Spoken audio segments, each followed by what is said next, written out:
Good morning, everybody. Happy Tuesday, and welcome to Hi There with Rabbi Leah. Hope you're all doing well. Hope you all had a great weekend and a great Monday. And here we are back together again. So we are continuing our study of Pirkei Avot, the ethics of our fathers, the ethics of our ancestors, the sayings of our fathers, the chapters of our fathers. It's known by many names, but essentially a study of some of the most famous sayings of the ancient sages that still bring us wisdom and inspiration today, and that is customary for us to read and study during this period of the Omer, which starts the second evening of Passover and goes all the way until Shavuot, which we will be observing a week from Friday. So we're getting ready, excuse me, for Shavuos, and we're going to continue in our study. And as we've been doing, we're going through each of the Mishnahs, each of the little paragraphs in chapter 1, because this is really the foundational information. And when we're done with that, which should be by Thursday next week, I'm going to bring you just some of Rabbi Leah's picks, some of my favorites that I've really come to love and to learn by. So, just by way of some review, last week we were introduced to probably the most famous of the pairs of rabbis, and that is Hillel and Shammai.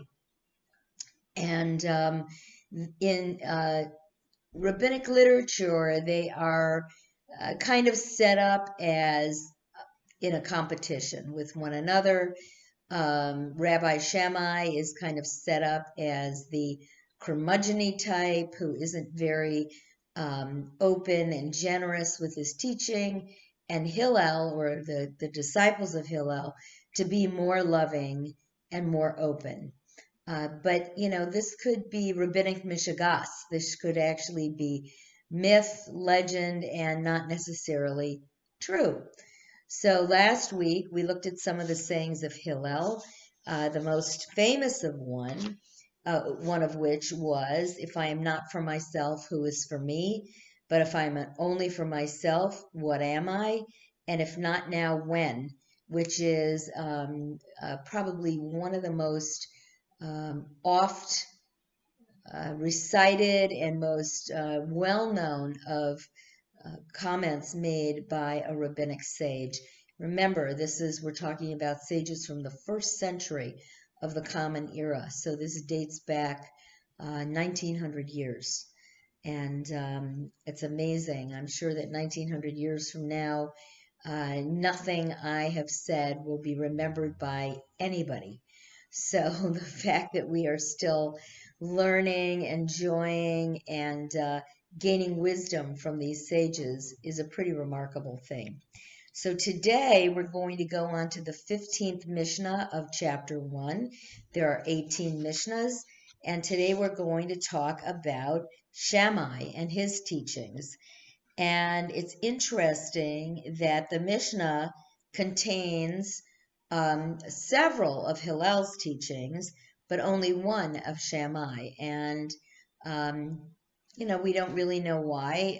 It was up to the editor. It was up to the editor of the Mishnah who put all this together, Rabbi Yehuda Hanassi.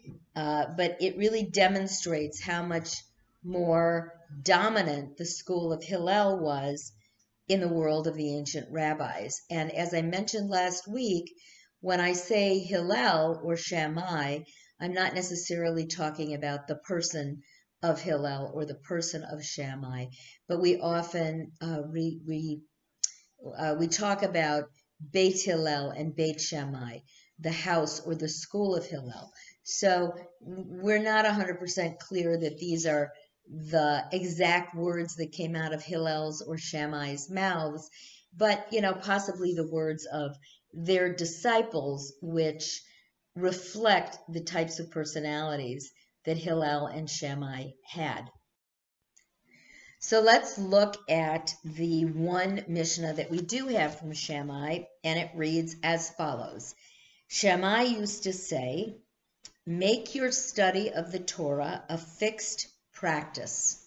Speak little, but do much, and receive all men with a pleasant countenance." So let's break this down a little bit. First, kind of by way of introduction, Shammai, as I mentioned, had a reputation for being severe and possibly, perhaps even an irritable kind of a guy. Don't bother me with your silly questions and your queries.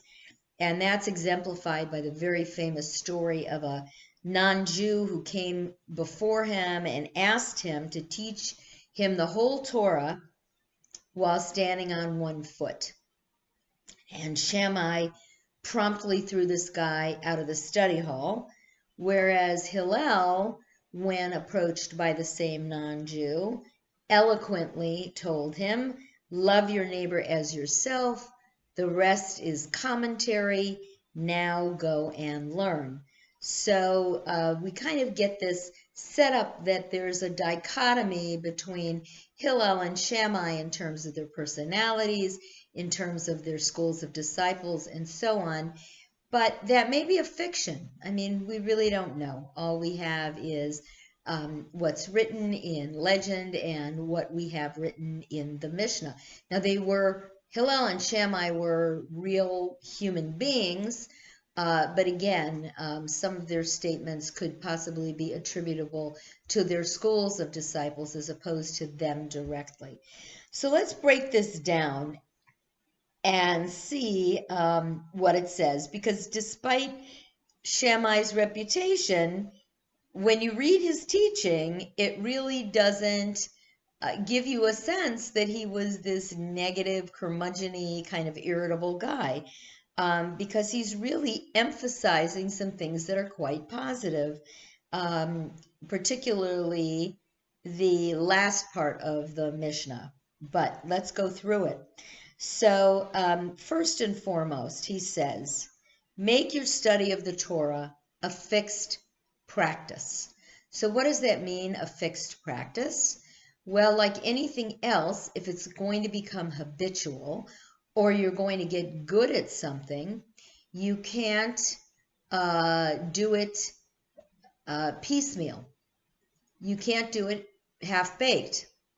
If you want to learn how to play Rachmaninoff on the piano, you better start with Row, Row, Row Your Boat and scales, because you don't get to a level of competence without practice. And so Shammai realizes that in order to study Torah effectively, it's not something that is done in a haphazard manner, once a week, when you feel like it, and so on. He is really advocating here for making it a fixed part of your life. And in fact, the rabbis divided their days into 3 sections, 3 8-hour sections, which is really very similar to what a lot of us do. 8 hours for Torah study, 8 hours for work at a vocation so that they could have a livelihood, and then 8 hours of rest. So in saying make the study of the Torah a fixed practice, Shammai is really saying, carve out a time of the day when you're going to do this. Now, for most of us, for many of us, we don't necessarily make the study of Torah a fixed practice. Maybe somebody has a yoga practice or a meditation practice or an exercise practice of some kind where they go out at the same time every day and go for a 2 or 3 mile walk or something of that nature. But he clearly felt that study of Torah was worthy of making it a fixed practice, something that was done every day, preferably at the same time, so that it would always take place. And the second part of his Mishnah says, speak little but do much. We all know people who are very competent and do a lot and may work very hard and accomplish many things, and we all know it. And why do we all know it? Because they have a tendency to let us know it. How many hours they're working, how difficult a particular project was, what they're taking on now, how they're working at home and homeschooling the children and cleaning the house and cooking the meals. And, you know, it's legitimate to have these conversations. But from Shammai's perspective, that was probably a waste of time. So he said, speak little, but do much. And part of what he's saying here, I believe, is that your actions speak louder than your words. If you are truly doing what you are saying you're doing, the results of those actions will be made known, because people will see the fruits of your labors. Spending time to talk about it is not beneficial either for you or for other people. In fact, it may have the opposite effect, because talking about all these things you're doing may make other people feel less than, insecure. Am I doing enough? They seem to be doing so much. I know I'm doing a lot, but maybe I'm not doing as much as they are. So, Shammai was a pretty smart guy. He said, let your actions speak for themselves. People will see what you're doing. You don't have to tell them. And he emphasizes in the third part of his Mishnah, receive all men with a pleasant countenance. So what's a pleasant countenance? A smile, attentiveness, listening, and so on. Doesn't sound like the picture that's painted of Shammai, does it? It sounds more like something that a nice, pleasant person would do. So despite his reputation, these statements don't really sound like the words of somebody who would turn someone away out of impatience or haughtiness or something like that. And his emphasis on treating people pleasantly, making Torah a fixed study, these are all very positive things. I want to go back to the fixed study for a moment, because we all know that having an intention to do something and following through and doing it are probably two very different things. I intended to vacuum today. I intended to get an extra load of laundry done. I intended to whatever. Intentions are wonderful, but if you really want to know what somebody intended, look at the results and see if, having the intention leads to the act. So Shammai felt it was very important to fix the time of the Torah study and not to study in your spare time or when you find a free moment, but to really set aside these times, make them a focal point of your life, because when you do that, you are guaranteed that that intention is going to come to fruition. And he also, the line also kind of implies that when someone learns something new, it becomes a fixed part of your consciousness. And so you don't allow yourself to forget what you've learned. It becomes a part of your repertoire of information and wisdom. So not only are you fixing your time to study, you're also fixing it in your mind. The second part of his statement about, not talking a lot, do a lot, but don't talk a lot. That is learned through the example that's set by Abraham, our first patriarch. And that was when the guests came to visit him to bring him a message of healing after his circumcision, and to also bring a message to Abraham and to Sarah that they were going to have a child in their old age. He told his guests that he would bring them a morsel of bread, but so, he said, I'm going to bring you a little something to gnash on. So he spoke little, but then he did much, because what did he do? He brought them a lot more than a morsel of bread. He brought them butter and milk and a calf which had been prepared by, or a lamb by Sarah, because he instructed her to go cook for them. So, we could say things like, I'll help you out with that, and I'll give you a hand, and then end up being far more influential in what we do by just saying a little thing and letting our actions, as I said, speak for themselves. And in carrying that out in a cheerful manner, we are then fulfilling the third part of Shammai's statement, which is to greet all people with a pleasant countenance. So, visiting the sick, giving charity to the poor, welcoming guests into your home, giving presents to friends, if that's something you like to do.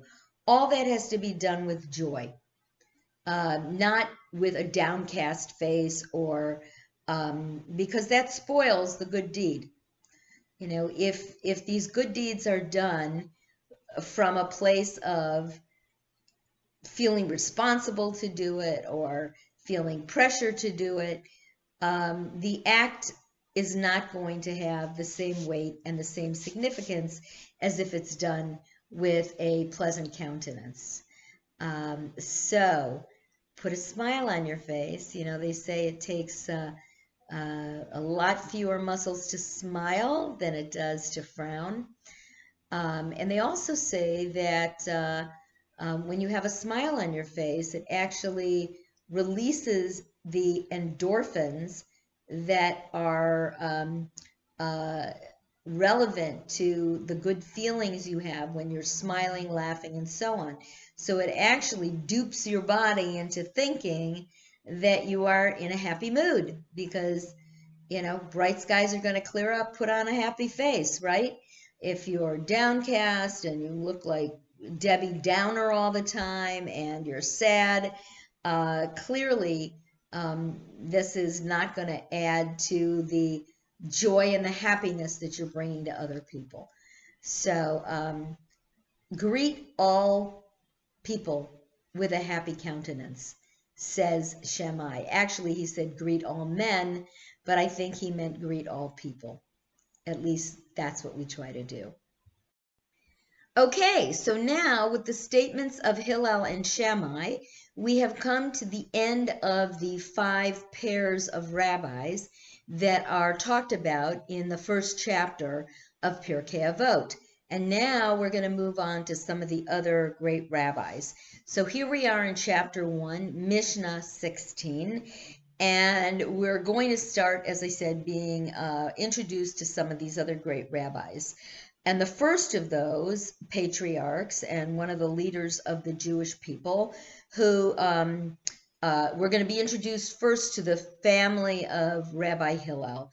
So Rabbi Gamliel is, or Rabban Gamliel as he was known, of this particular Mishnah. He was also Rabban Gamliel the elder. He was a grandson of Hillel, and he was the patriarch during the final years of the Second Temple, and he was a leading authority in the Sanhedrin in the early first century. As I said, the grandson of Hillel, and he was thought to have died in the year 52 of the Common Era. So think about when he was living into the first few decades, the first 5 decades or so of the Common Era, and he was living during those times when Jesus was alive, because it's believed that the historic Jesus died in the year 33. So Rabban Gamliel probably would have been familiar with him. And Rabban Gamliel also would have seen the early teachings of the disciples who were, after Jesus' death, beginning to bring Christianity to their teachings and to the world.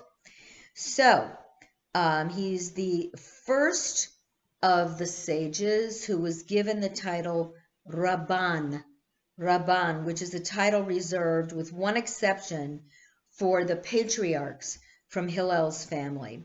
And it's also interesting to note that almost all of the remainder of Avot, which is the Pirkei Avot that we are studying, no longer uses that terminology that he received it from him or from them. Remember, early on, we had these pairs of sages where we would say they received the teaching from them, meaning this particular pair received it from the pair before them. We no longer see that. So there's a change in terminology here, and it's significant, but it's hard to know exactly why it's significant. We don't really know why the change. And but one thing is really clear: Rabban Gamliel, the first person to be called Rabban, and the first person in Avot who doesn't receive the teaching from somebody before him, really opens a new era in the history of oral Torah. So we seem to have gone through this. Moses received it from God. Moses gave it to Joshua. Joshua to the elders to the men of the great, to the prophets to the men of the great assembly, and then Shimon HaTzadik, Simon the Righteous, was the last remaining remnant of the great assembly. He said the world stands on 3 things: on Torah, on worship, and on deeds of loving kindness. And then we go into these 5 pairs of rabbis. And now it seems that we're entering kind of a new phase of Pirkei Avot that's going to be talking more about individuals and what they had to say than pairs receiving it from somebody else. So here's what Rabban Gamliel used to say: appoint for yourself a teacher, avoid doubt, and do not make a habit of tithing by guesswork. So these are 3 seemingly unrelated statements. In some of the triplets or doublets that we've seen from some of the other rabbis, there seems to be a pattern in the statements that they're giving, or some sort of a connection. But we look here and we see that appoint for yourself a teacher, avoid doubt, and do not make a habit of tithing by guesswork seem to be 3 kind of unrelated statements. So the first statement is the same statement that Rabbi Joshua ben Pariah made in Mishnah 6. He said, acquire for yourself a teacher. And we talked about that at length, about how it's very difficult to go through life if you're studying Torah without a mentor, without a teacher who can explain and help you with things. Avoid doubt. That means if and Rabban Gamliel is speaking in a halachic sense. He's saying that if you are confronted with a case where the halacha is doubtful, you don't really know the answer. For instance, he doesn't know whether something is pure or impure. Don't decide for yourself, but rather ask a higher authority, a rabbi whose knowledge is greater. So because if you make a decision and you're not sure of it, you are going to be operating in a condition of doubt. So go to a higher authority, ask them, because if a person says something that is impure and it's really pure, you're going to cause financial loss to the owner.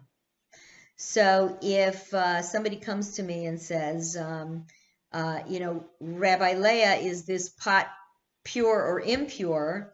And I'm not sure, and I give them an answer and I say it's impure, they're going to throw that pot away. And now they are going to incur a financial hardship because they have to replace it. So if you really don't know, don't answer the question. If you're in doubt, find out. That rhymed. If you're in doubt, find out. Either do the research on your own or go to a higher authority. And by a higher authority, I don't mean Wikipedia or Google. Those are not the higher authorities. In Rabban Gamliel's case, he's really talking about a higher rabbinic authority. And on the other hand, if I were to say that something was pure and it was really impure and I really didn't know, then I might also cause somebody to transgress because they would use something impure thinking that it was pure. Now, I know that these are very, rabbinic, halachically centered examples, but it's the clearest example that I can give you. So in order to avoid doubt, you have to have a teacher. You have to have an authority above you who is able to clear up that doubt. So there is a connection between the first two statements. Find yourself a teacher, appoint yourself a teacher, avoid doubt by going to a higher authority, whether you're a doctor, a lawyer, a parent, a teacher, a rabbi, an engineer, or anything else. Find somebody who knows. And then, so there is a connection. And in order, and before one eats his produce or her produce, you've got to give 2 tithes. The first tithe goes to the Levite or to the Kohanim, and the second tithe goes to the Levite.